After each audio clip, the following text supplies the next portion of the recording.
अस्सलाम वालेकुम स्टूडेंट्स, ये आपका केमिस्ट्री का पीरियड है और हमने कल स्टार्ट किया था chapter number 9 chemical equilibrium state. आज हम जो है वो नेक्स्ट प्रोसीड करेंगे अपना लेक्चर। जो टॉपिक है आज का आपका वो है रिवर्सिबल रिएक्शन। कल हमने हाइड्रोजन आयोडाइड की एग्जांपल की थी, आज हम कैल्शियम कार्बोनेट की एग्जांपल करेंगे। जब आपके पास दो चीज़ें मिलती हैं, ठीक है, तो वो कौन सा रिएक्शन था? कॉम्बिनेशन।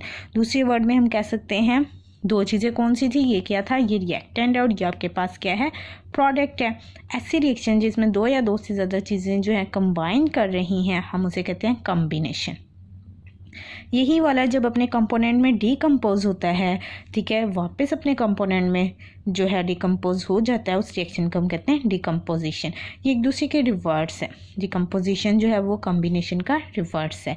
ओवरऑल हम जो इसको लिखेंगे तो ये 2 एरो, क्योंकि ये आपके पास इरिवर्सिबल है ये, लेकिन ये वाला हमें बताता है कि ये रिवर्सिबल रिएक्शन है। इरिवर्सिबल रिएक्शन जो है वो कंप्लीट हो जाते हैं, लेकिन रिवर्सिबल रिएक्शन कंप्लीट नहीं होते। ये दोनों मिलते हैं, आपके पास कॉम्बिनेशन रिएक्शन होता है। अगर इनकी अमाउंट ज़्यादा होना शुरू हो गई है तो ये वापस जो है इसमें कन्वर्ट हो जाता है, डिकम्पोजिशन रिएक्शन जो है वो स्टार्ट होना शुरू हो जाता है।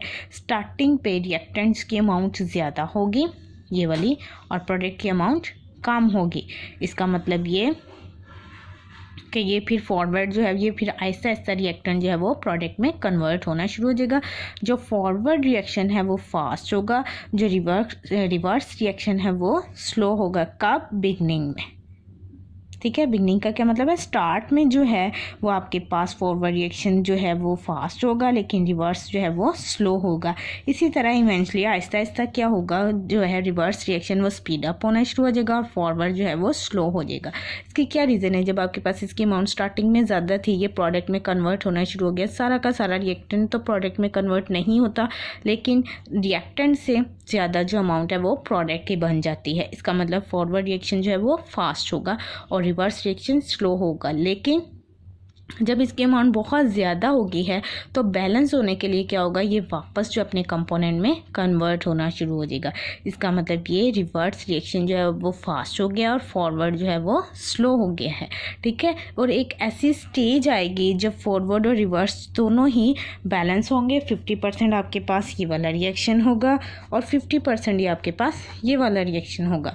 दूसरे वर्ड्स में हम कह सकते हैं 50% आपके पास फॉरवर्ड है या रिएक्टेंट है और 50% आपके पास रिवर्स है या आपके पास प्रोडक्ट्स हैं, ठीक है।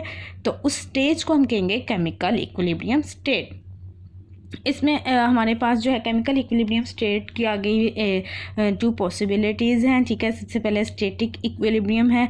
इसमें क्या है, when reaction ceases to proceed, जब रिएक्शन जो है वो प्रोसीड होना शुरू हो जाता है और उस पर जितनी भी फोर्सेस अमल कर रही हैं वो सारी बैलेंस हैं, तो उस स्टेज को हम कहते हैं स्टैटिक इक्विलिब्रियम।